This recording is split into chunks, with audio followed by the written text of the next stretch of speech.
प्रिय मित्रों, मेरा नाम श्याम कुमार है और आज मैं आप लोगों के सामने फिर से हाजिर हूँ। और आज का जो मेरा टॉपिक है वो ये है, जो कि बहुत ही इम्पॉर्टेंट है, बहुत ही ज़्यादा महत्वपूर्ण है। और इसलिए मैं कह रहा हूँ क्योंकि अंग्रेज़ी सीखने के समय सबसे बड़ी जो दुविधा आती है या परेशानी आती है वो ये है कि हम अंग्रेज़ी बोलना कैसे स्टार्ट करें, कैसे शुरू करें, या हम अपने टॉक को कैसे स्टार्ट करें, स्पीच को कैसे स्टार्ट करें, कन्वर्सेशन को कैसे स्टार्ट करें। ये सबसे बड़ी दुविधा आती है, क्योंकि अगर हमें शुरुआत करना अगर आ जाता है ना, तो बाकी का जो पोर्शन है, बाकी का जो आपका जो पार्ट है वो उतना ज़्यादा परेशानी उसमें नहीं होता है। लेकिन सबसे ज़्यादा परेशानी ये आती है कि या तो हम सोचने लग जाते हैं जब हमें बोलने का मौका मिलता है, या फिर बोलने से पहले हम बहुत सोचने लग जाते हैं कि कहाँ से बोलें, कैसे शुरुआत करें, क्या बोलें कि हमारा शुरुआत अच्छा हो, कैसे हम शुरुआत करें ताकि लोगों को पसंद आए या फिर हमारा इमेज बन जाए। क्योंकि बहुतों के मन में ये चल रहा होता है कि first impression is always the last impression, यानी शुरुआत अगर अच्छी होगी मतलब 50% आपका हमारा जो काम होता है वो ऑलरेडी डन हो चुका होता है। तो इसलिए आज का जो टॉपिक है बहुत ही महत्वपूर्ण है, जिसमें मैं चर्चा करने जा रहा हूँ। और इस टॉपिक का नाम है हाउ टू स्टार्ट कन्वर्सेशन, या how to start your speech, या हाउ टू स्टार्ट टॉकिंग। जी हाँ दोस्तों, अंग्रेजी बोलने के समय सबसे बड़ी दुविधा, जैसे मैंने बताया, वो ये होता है कि हम शुरू कैसे करें। ठीक उसी तरह जैसा कि हम किसी एग्ज़ाम में अगर बैठे होते हैं, किसी परीक्षा हॉल में होते हैं, तो वहाँ पे अगर कोई हमें एक सवाल अगर हमारे सामने आता है, लेकिन उसका आंसर हमें पता होता है, पर हम ये नहीं जानते कि हमें उसका आंसर लिखना कहाँ से स्टार्ट करें, कैसे स्टार्ट करें। पर जब हम एक बार स्टार्ट कर देते हैं तो हमारी स्पीड बढ़ जाती है और फिर हम उस आंसर को बेहतर से बेहतरीन बना देते हैं। तो चलिए दोस्तों, आज हम शुरुआत करते हैं। हमारा जो टॉपिक है how to start conversation, how to start speech, या हाउ टू स्टार्ट टॉक, यानी बोलना कैसे शुरू किया जाता है। तो हमारा सबसे पहला जो स्टेज है वो स्टेज 1 है, जहाँ पर हम आई वुड से यूज़ करते हैं। यानी कह सकते हैं कि in informal conversation where people express their opinion by using the expression I would say. For example, I would say smoking should be banned. जी हाँ दोस्तों, सबसे इनफॉर्मल जो होता है एक्सप्रेशन वो ये होता है कि आई वुड से हम बोलते हैं। कभी भी अगर हमें अपने ओपिनियन को बोलना हो, थॉट को बोलना हो, या कभी भी अगर हम अपनी बात को शुरू करना चाहते हो, तो हमें सिंपली दोस्तों के बीच में अगर हैं या इनफॉर्मली अगर हम बात कर रहे हैं, टॉक कर रहे हैं, ठीक है, तो हम आई वुड से यूज़ करेंगे और आई वुड से करके कुछ भी बोलेंगे। जैसे आई वुड से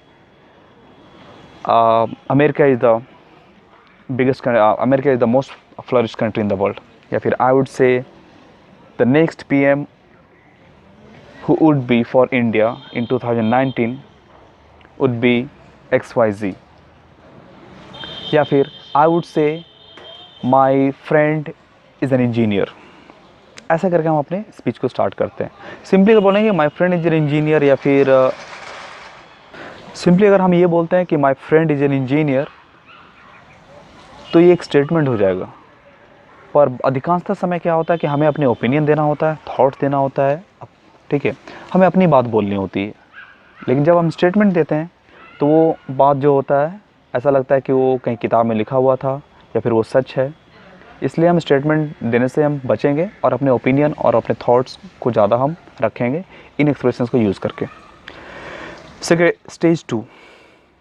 the very common ways of introducing one's opinion are I think, I feel, I suppose, I assume, I regret, I find, I mean, I say, I mind, I find, I recommend, I believe।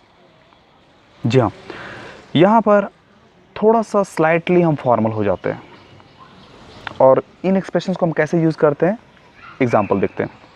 किसी ने पूछा कि आपका घर यहाँ से कितना दूर है, तो अगर आप बोलते हैं कि 5 किलोमीटर, तो ये गलत है, क्योंकि आप अपने ओपिनियन को रैशनलाइज करना छोड़ दे रहे हैं। आप पढ़े लिखे हैं, एजुकेटेड हैं, पर आप एक रस्टिक और एक कहते हैं ना, एक गंवार देहाती की तरह आप बात करते हैं, जिसे ये पता नहीं कि कब हमें अपने ओपिनियन को रखना चाहिए या कब हमें स्टेटमेंट देना चाहिए। तो क्योंकि देखिए कोई अगर किसी के पास अगर कोई अगर मीटर है और यहाँ से अगर आपका घर नाप ले और उसे पता चले कि नहीं 5 किलोमीटर नहीं है, वो 7 किलोमीटर है, तो वो आपको यहाँ पे कुछ नहीं बोलेगा, पर हो सकता है कि वहाँ पे से आपको वो आपको क्रिटिसाइज़ करे। या फिर अगर वो 3 किलोमीटर हो जाता है तो हो सकता है वहाँ से जाके वो आपके पे हंसे, बोले कि यार उसे कुछ पता नहीं है, वो 3 किलोमीटर बोल दिया बस ऐसे ही। तो ऐसे सिचुएशन में हम क्या करते हैं कि अगर हम 50-50 कन्फर्म होते हैं तो हम बोलते हैं आई थिंक इट्स 5 किलोमीटर। अगर हम तुक्का मारते हैं, पूरा अगर हम अंदाज़ा लगा कर बोलते हैं तो हम बोलते हैं आई सपोज़ इट्स 5 किलोमीटर। और अगर हम 100% कन्फर्म है तब हम बोलते हैं आई बिलीव इट्स 5 किलोमीटर। उसी तरह आई एज्यूम, जब कभी हम एज्यूम करके कोई चीज़ों को अगर बोलते हैं, ठीक है, तो हम बोलते हैं आई एज्यूम। जैसे I assume the next PM of India in 2000 election would be XYZ। I regret हम तब करते हैं जब हमें दुख होता है, तकलीफ़ होता है किसी चीज़ को कर लेने के बाद। जैसे I regret for doing that, जैसे I regret to not to help you at that time, या फिर I regret that she left you. उसके बाद है आई फाइंड, जैसे आप अगर किसी चीज़ को अगर आप पता लगाते हैं या फिर आपको अगर पता चल जाता है तो आप बोलते हैं आई फाइंड। जैसे I find that he works in a small company, या I find that he works in American Express, या I find that he is an employee of American Express. फिर अगला जो एक्सप्रेशन है वो ये है कि आई मीन का मतलब यानी जब आप अपने किसी भी चीज़ को, किसी भी बात को अपने खुद के शब्दों में आप उसे ढालते हैं तो उस समय आप बोलते हैं आई मीन। जैसे I know that she is a girl, but she is a female, but she does the activity of a boy mostly। यानी आप अपने बातों को जब किसी दूसरे अर्थ में या फिर किसी दूसरे रूप में रखना चाहते हैं तो वहाँ पे आप आई मीन बोलते हैं। जैसे जैसे आप बोलते हैं Virat Kohli is a good player, he is a very good captain. Next I से सिंपली मीन्स जब आप कुछ कहते हैं सिंपली, जैसे आई से it table, I don't know what you people call it, means आप अपनी बातों को जवाब बोलते हैं। जैसे आई से it bench, most of the people से इट टेबल। आई से it plant, but most of the people call it tree. I mind जब आपको कुछ ख़राब लगता है, आपको दुख होता है, उस टाइम में आप बोलते हैं आई माइंड। जैसे या I mind if she leave me, if she leaves me. I mind if you take my bike without my permission. I mind if you borrow money and you don't return that money on the time। Now I find, फिर I recommend में जब आप किसी चीज़ की सलाह देते हैं, mostly ये एक मेडिकल टर्म है जहाँ पे डॉक्टर आपको कुछ ना कुछ आपको सलाह देता है, तो वहाँ पे वो रिकमेंड करता है। जैसे रिकमेंड मेडिसिन करता है, मतलब आप उसको ले सकते हैं, लेकिन इसका मतलब ये नहीं कि वो मेडिकल टर्म में यूज़ होता है, आप कहीं पर भी उसको यूज़ कर सकते हैं। जैसे अगर आप किसी मॉल में है और आपका फ्रेंड कोई कपड़ा अगर खरीद रहा है वहाँ पर 3-4 उसके पास अगर है, तो वैसे में आप बोलते हैं कि I recommend you blue shirt, I recommend you this jeans, I recommend you to buy this belt, I recommend you to visit this store for buying this shoe। तो ऐसे आप बोलते हैं। आई बिलीव, जब आप किसी चीज़ में आप 100% कन्फर्म हो तो आप बोलते हैं I believe.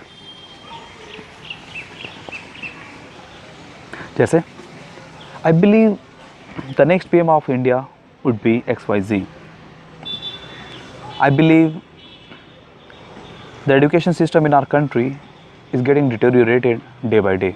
I believe the teachers in our country who work, they work for money, not by pursuing their passion। Stage 3, the way to introduce a negative opinion is generally I don't think, I don't feel, I don't believe, I don't suppose, I don't recommend, I don't assume, I don't regret, I don't say, I don't mean, I don't mind, I don't mean। जी हाँ, positively हम आई think, I feel, I suppose use करते हैं, लेकिन उसका negative form भी हम कभी कभी यूज़ करते हैं अपनी नेगेटिव ओपिनियन को देने के लिए। जैसे I don't think that she is right, I don't feel today is hot, I don't believe he works in a multinational company, I don't suppose my home is 5 kilometre away from here, I don't recommend you to buy this t-shirt. I don't assume that she will not be in Delhi. I don't regret for any of your mistake. I don't say she is always wrong. I don't mind if you take my bike without my permission. I don't mean that you are here only for money. Stage 4th, slightly formal ways of introducing one's opinion. To my mind, in my opinion, in my view, from my point of view, it seems to me, it appears to me. जी हाँ, अब ये थोड़ा सा और formal आपका हो जाता है. जैसे सबसे कैजुअल था आई वुड से, उससे ज़्यादा कैजुअल हुआ आई think, I feel, I suppose, etc. उससे ज़्यादा फॉर्मल आपका होता है टू माई माइंड. जब कभी भी आप अपनी ओपिनियन को आप रखते हैं या फिर अपनी ओपिनियन को आप लोगों के सामने आप रखते हैं, तो उस टाइम में ऐसे एक्सप्रेशन अगर आप यूज़ करते हैं तो थोड़ा लोगों को ज़्यादा अच्छा लगता है. जैसे किसी ने पूछा कि आपको लगता है कि दूसरे किसी प्लैनेट पे लाइफ हो सकता है, तो आप बोलते हैं, आप ये नहीं बोल सकते हैं कि हाँ हो सकता है, यस इट मे बी, या फिर नो इट मे नो. आप ऐसे बोल के आप अपना स्टेटमेंट देते हैं. पर आप कोई भी पढ़ा लिखा जो इंसान होता है, जो एजुकेटेड माइंड होता है, वो हमेशा अपने ओपिनियन को, अपने थॉट्स को, अपने विचारों को रैशनलाइज करके बोलता है. वो अपनी बात बोलता है, ना कि सबकी बात वो बोलता है. क्योंकि वो हम ऑब्वियसली इस दुनिया में बहुत से ऐसे लोग हैं जहाँ पे हमारी बातों को वो ले भी सकते हैं, नहीं भी ले सकते हैं. ठीक है, सही बोल सकते हैं, गलत बोल सकते हैं. तो ऐसे में एक समझदार इंसान वो है जो अपनी ओपिनियन को अपने तरीके से रखता हो और सिर्फ अपनी बात बोलता हो. इसके लिए ही ये एक्सप्रेशन जो होता है वो हम यूज़ करते हैं बोलने के समय. तो हम बोल सकते हैं to my mind there may be a planet in this universe where there may be life. In my opinion, aliens may be in this world, in this universe. या फिर in my view, aliens may exist in this universe. या फिर अगर आप simple सी बात बोलते हैं कि यहाँ से अमेरिका का फ्लाइट से कितना दूर है, तो आप बोल सकते हैं from my point of view it takes 8 to 10 hours. या फिर it seems to me it takes 7 to 8 hours. या फिर it appears to me that if you reach any international, if you go by any international flight, it hardly takes 5 to 6 hours. तो ऐसे आप अपनी opinion को और भी formal way में इन एक्सप्रेशंस को यूज़ करके आप बोल सकते हैं कोई भी स्टेटमेंट, कुछ भी बोलने से पहले.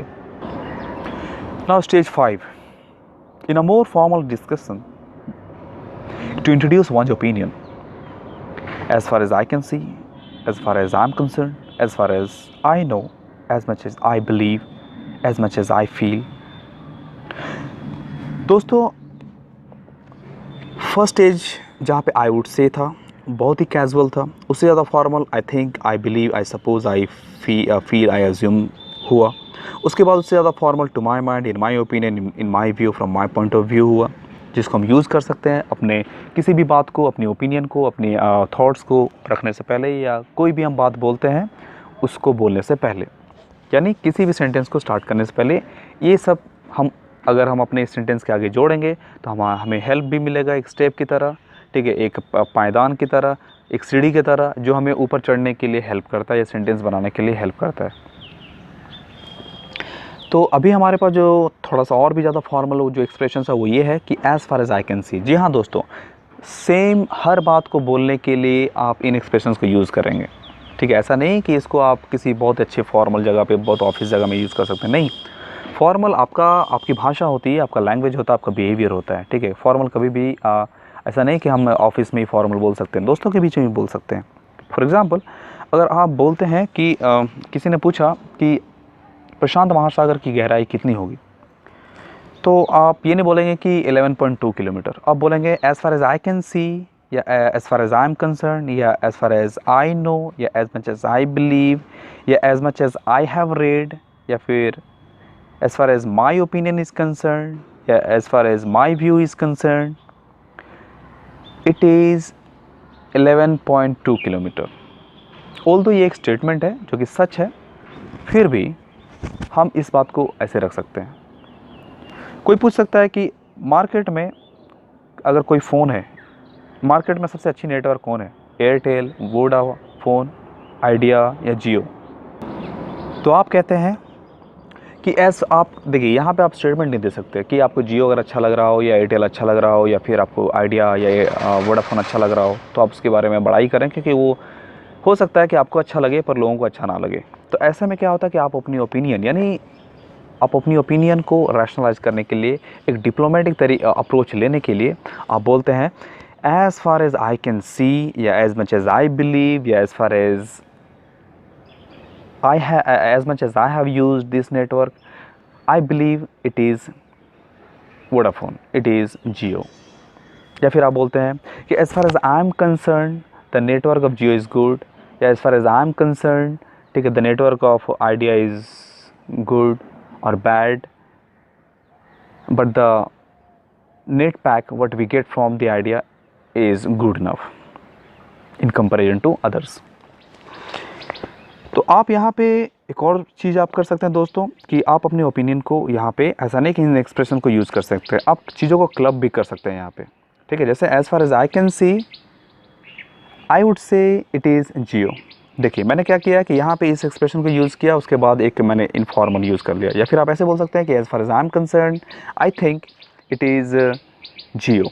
तो मैंने क्या किया है कि देखिए मैं अपनी ओपिनियन को अच्छे से बोलने के लिए, अच्छे से रखने के लिए मैं क्या कर रहा हूँ, दो एक्सप्रेशन को एक साथ यूज़ कर ले रहा हूँ, ठीक है। तो ज़रूरी नहीं कि आपको एक ही एक्सप्रेशन यूज़ करना है, आपको एक से दो एक से ज़्यादा एक्सप्रेशन भी आपको यूज़ करने में कोई बुराई नहीं है। बुराई है जब आप कुछ नहीं बोलते हैं, ठीक है। आप अगर ज़्यादा बोलते हैं, ज़्यादा चीज़ों को एक्सप्रेशन को यूज़ करते हैं तो उसमें कोई बुराई नहीं है। फिर आप बोलते हैं कि do you know what is the like how is the weather today? तो आप बोलते हैं as much as I feel it is a bit hot today, या फिर as much as I feel it is I feel it is better than yesterday or worse than yesterday, ऐसा अगर कुछ बोलते हैं आप। Stage 6th, the expression I am convinced is an emphatic way of him introducing one's opinion। For example I am convince that labour child is a crime. जी हाँ दोस्तों, अगर किसी बात पर या कोई भी स्टेटमेंट आपको लगता है कि वो बहुत ही सच है, उसमें 99% लोगों का हाँ ही होगा, या फिर जो आपको सुन रहे हैं वो आपके हाँ में हाँ मिलाएंगे ही मिलाएंगे, चाहे वो गलत हो या सही हो। तो ऐसे में आप कोई भी एक्सप्रेशन जैसे आई वुड से, आई थिंक, या फिर टू माई माइंड, या as far as I can see, ऐसे एक्सप्रेशन आप यूज़ ना करके आप बहुत ही अच्छा एक्सप्रेशन जो कि बहुत ही फॉर्मल है, ठीक है, जो एक्यूरेसी बताता है किसी भी स्टेटमेंट का, वो है आई एम कन्विंस्ड। आप इसको बोलते हैं। जैसे dowry is a social evil. जी हाँ दोस्तों, ये हर घर में और हर लोगों को, हर सोसाइटी में इस चीज़ को गलत माना गया है, गलत समझा जाता है। इसलिए कोई भी ऐसा नहीं है जो इसको बोले कि नहीं डाउरी लेना अच्छी बात है। तो ऐसे में हम ये नहीं बोलेंगे कि to my mind dowry is a social evil, या I would say dowry is a social evil, या from my point of view dowry is a social evil. No, हम सिंपली बोलेंगे I am convinced that dowry is a social evil. उसी तरह दोस्तों, अगर कोई भी स्टेटमेंट अगर बहुत ही ज़्यादा कन्फर्म है, जिसमें लोगों की राय जो है वो पूरा का पूरा पॉजिटिव है या पूरा का पूरा नेगेटिव है, तो आप simply I am convinced that ये एक्सप्रेशन यूज़ करते हैं।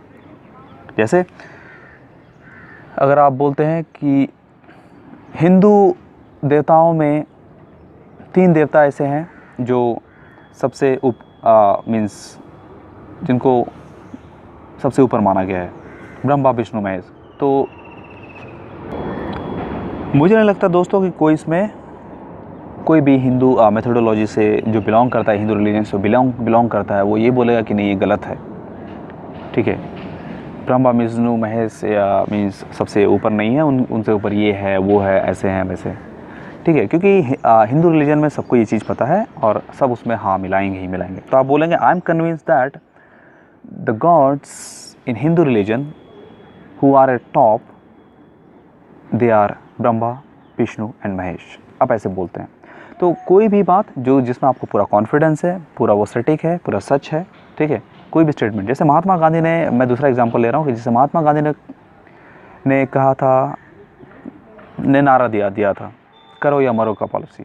सुभाष चंद्र बोस जी ने दिया था तुम मुझे खून दो मैं तुम्हें आज़ादी दूंगा। तो ये हर किसी को पता है, किसी को ये पता है कि उन्होंने ही ये स्टेटमेंट दिया था, ठीक है। तो ऐसे में हम कोई ऐसा नहीं जो उसे गलत साबित कर सकता है, तो हम आई एम कन्विंस्ड दैट, ऐसे स्टेटमेंट को बोलने से पहले हम आई एम कन्विंस्ड दैट हम बोलेंगे, ठीक है। कुछ और एक्सप्रेशन है दोस्तों, जैसे I would like to say that, I would better say that, I want to say that, I just have to say that. इन एक्सप्रेशंस को भी आप यूज़ कर सकते हैं कुछ भी बोलने से पहले, ठीक है, ताकि आपके ओपिनियन को, अपने थॉट्स को आप और भी अच्छे से रख सकें। या फिर मैं कहूँगा दोस्तों, एक लाइन में मैं समराइज़ करना चाहूँगा इस पूरे टॉपिक को, कि आप कुछ भी बोलें आज के बाद से तो एक अपना आदत बना लें, ठीक है, कि कुछ भी बोलने से पहले इन एक्सप्रेशंस को आप यूज़ करें। ये एक्सप्रेशंस कुछ ऐसे हैं कि जैसे आपका ये पर्सनालिटी में 4 चाँद लगा देंगे, ठीक है, आपकी कम्युनिकेशन स्किल में 4 चाँद लगा देंगे। या फिर किसी महिला को जैसे उनका ज्वेलरी जो होता है या मेकअप जो होता है उनके खूबसूरती में 4 चाँद लगा देता है, उसी तरह इन एक्सप्रेशंस का रोल होता है, ठीक है। अब सिंपली कुछ भी बोलते हैं उससे पहले यूज़ करेंगे। फॉर एग्जांपल कहीं आपको अगर बोलने का अगर मौका मिलता है दोस्तों, तो वहाँ पे आप इन एक्सप्रेशंस को अगर आप याद रखते हैं और आपको ये कुल मिलाकर आप काउंट करते हैं तो 40 to 45 आपके एक्सप्रेशंस यहाँ पे हैं। तो आपको आप यूँ ही मान लीजिए कि 40 से 50 एक्सप्रेशन आप सेंटेंस तो ऐसे ही आप बोल लेंगे, क्योंकि हर बार ये आपको एक सीढ़ी की तरह आपको मदद करेगा। ऐसा लगेगा कि जैसे आपको आगे खींच रहा है हाथ पकड़कर कुछ और बोलने के लिए, क्योंकि आपने आई वुड से कुछ सेंटेंस बनाया तो आपको याद आया कि नहीं आई थिंक भी है, आई बिलीव भी है, आई सपोज भी है। तो ये सब जब आपको याद रहेगा तो आप हर बार कुछ ना कुछ नया सेंटेंस बनाएंगे। छोटे छोटे बनाइए पर ज़रूर बनाइए। और एक और चीज़ है दोस्तों कि इन एक्सप्रेशंस को आप एक साथ ऐड करने की कोशिश करें, जोड़ने की कोशिश करें कि ठीक है, और जोड़ करके अगर आप बोलते हैं तो और भी अच्छे से आप बोल सकते हैं। साथ ही साथ दोस्तों पिछले हमारे वीडियोज़ में जहाँ पे मैंने ये बताया था कि अगर आप अटकते हैं बोलते समय तो वहाँ पे कैसे आप खुद को उभारते हैं, सिर्फ़ और सिर्फ 10 एक्सप्रेशंस को यूज़ करके, जो वर्ल्ड वाइड यूज़ होता है और बहुत ही ज़्यादा अच्छा होता है। वो आप एक साथ 1, 2, 3 यूज़ कर सकते हैं और अपने जो आपका जो बोलने के टाइम में जो गैप होता है या सोचने का जो आपका टेंडेंसी होता है वो ख़त्म हो जाता है। तो दोस्तों आज हम लोगों ने सीखा कि आप अपने स्पीच को, कन्वर्सेशन को या टॉक को कैसे स्टार्ट करें, ठीक है, क्योंकि ये जो है वो आपके एक जैसे महिला के लिए, एक स्त्री के लिए ये उनकी ज्वेलरी जैसे मैटर करती है, उनका मेकअप, खूबसूरती जैसे मैटर करता है एक, ठीक है, या फिर किसी भी इंसान के लिए उसका पर्सनालिटी जैसे मैटर करता है, उसी तरह ये लैंग्वेज के लिए मैटर करता है, आपके स्पीच के लिए, टॉक के लिए, कन्वर्सेशन में के लिए मैटर करता है, ठीक है। तो आप इसको ऐसे यूज़ कीजिए, थोड़ा प्रैक्टिस कीजिए और आज से ही आप अंग्रेजी बोलना स्टार्ट कीजिए। छोटे सेंटेंस बनाइए या फिर नहीं तो आप एक वर्ड ही बोल दीजिए, बट इन एक्सप्रेशंस को कुछ भी बोलने से पहले आप अपने हैबिट में आप ज़रूर लाइए, ठीक है। आप 8 दिन, 10 दिन, 15 दिन, 1 महीना आप यूज़ करेंगे, ठीक है, तो आपका पूरा आदत बन जाएगा। पर मैं पूरी उम्मीद के साथ बोल रहा हूँ कि आपको इस लेसन को देखने के बाद, ठीक है, पूरा ये टॉपिक पे डिस्कशन के बाद आपको बहुत कुछ समझ में आ गया होगा और आप इसको आज से ही आप बोलेंगे और आपको बिना हिचकिचाहट के आप बोल पाएंगे, ठीक है। धन्यवाद मित्रों।